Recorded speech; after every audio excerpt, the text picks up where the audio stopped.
How everybody doing tonight? Hey, everybody. What I'm talking about. Happy Sabbath. Happy Sabbath. My name is Jamil. Everybody know me as Jay. And I'm doing the 12 Spies in Jericho. The era, the next era. I did. Oh, There you go. 12 Spies in Jericho. Oh, That's So, I'm going to start off with just the gist of the whole story. Well, basically, I'm going through the whole gist of the story. And so, like, the story starts off with God speaking to Moses, telling him to send men to spy on Canaan, which is the land that he promised to his people. And so Moses, he told Moses to pick one from each tribe. There's 12 tribes, hence 12 spies. So Moses picked the spies. So he picked 12 spies. I would go into details of the name, but he picked one from each tribe. But the ones that stood out the most was Joshua or Hosea. They changed the name to Joshua. I don't know why. I couldn't find that. And Caleb was the main two spies. They had two different spellings. I don't know if y'all saw that, so I just put it parentheses. See, it was start with a K. I really don't know. But the 12 tribes was Reuben, Simon, Judah. Not gonna mess that word up. Benjamin. Not gonna mess that word up. Dan, Asher. Not gonna mess that one. And Gad. yes. Yeah. All right. So as the story goes on, the guys went. They found the land, and it was a 4-day trip for one. So when they found the land, they saw so many wonderful things about the land. Like they saw it was very fruitful. It had plenty of the number one thing that it spoke about was the grapes were very big. Like there was some big grapes. Oh, yeah. Like Table grapes. one of my sites I found, it was like the grapes was big as basketballs. I'm like, those are big grapes. I'm like, okay. And the other one they were like big as softballs. I'm like, okay, that makes obviously got for the basketball. It was plentiful, a lot of space, of course, but it was people living there, of course. And it had 10 spies who were focused on the negative. They saw the people living there, they were bigger than them, stronger than them.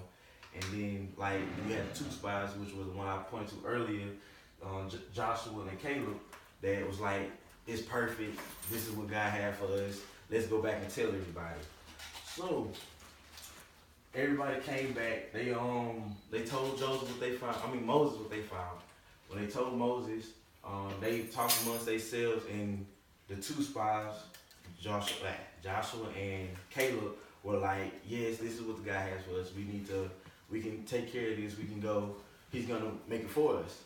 When the other 10 spies, they were so scared about the other guys, the people who was living there, that they was like, no, we can't take them out. They're bigger than us, they're stronger than us. It won't make any sense to go out there. We should have just died back then. And all the other tribes started hearing this and feeling negativity. And overnight they wept, they felt bad. The next day they basically was ready to turn on Moses and Aaron. And Joshua and Caleb came in front of the crowd like, that's not God's way. If God's telling us to go here, we should go here and he'll make a way for us. They didn't want to hear that. They actually started throwing stones at Joshua and Caleb, and God stepped in and spoke to Moses, after I brought you through so much, I brought y'all out of Egypt, through the Red Sea, I parted the Red Sea before y'all eyes, and showed y'all all these miracles and blessings, and y'all still doubt me in what I say. So, he was ready to smite them in there, but basically, I forgot this side. But he was ready to smite them right then and there. But basically, Moses wept and he pleaded to God like, you can't smite them now, because if you smite them before you do what you're promised, it won't look good on your part. Basically, he's saying like, if you do this, you can't. People won't, believe in God as in being the Almighty. So God, I guess he thought it over like, you're right, but he still had to punish them for their doubt in him. So the punishment, of course, the 10 spies who started it all, they were smiting before God. And then basically his word was, everyone who grumbled against me, 20 and up, should not see the land that I have for y'all. but your children below shall witness and be blessed by it.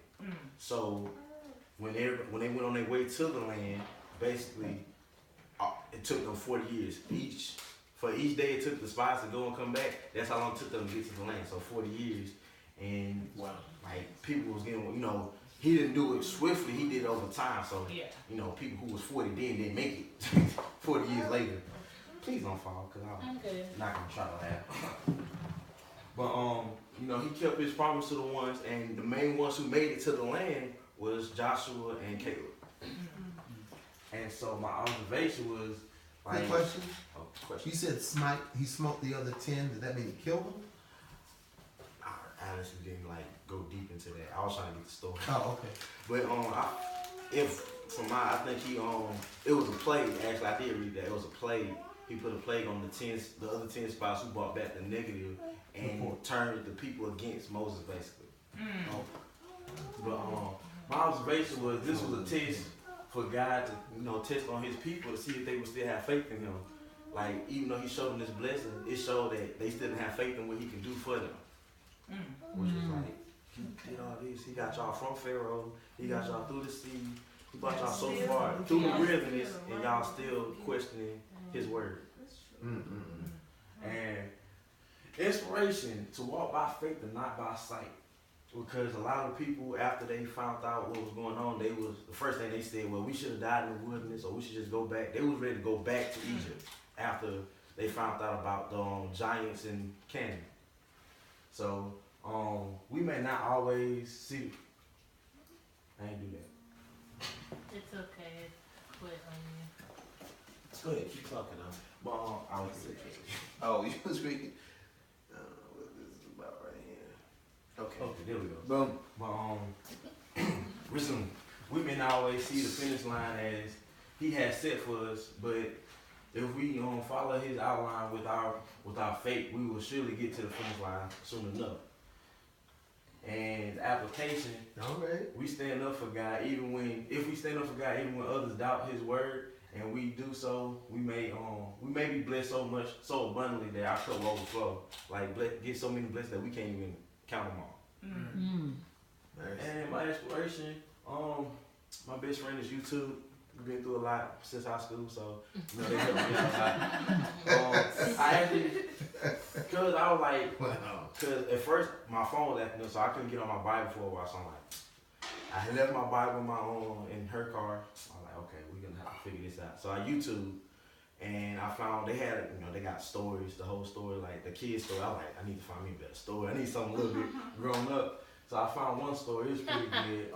And then I read a passage from Bible Knowledge. They had a couple of questions. They were asking questions as they was giving you answers to.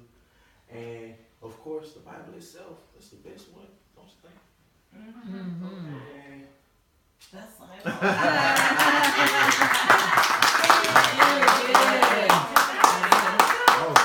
Very good. Very good. Very good. Very good. Very good, young man. Very good. Thank you for kicking us off. Let's hear it again for Dad. Kicked us off.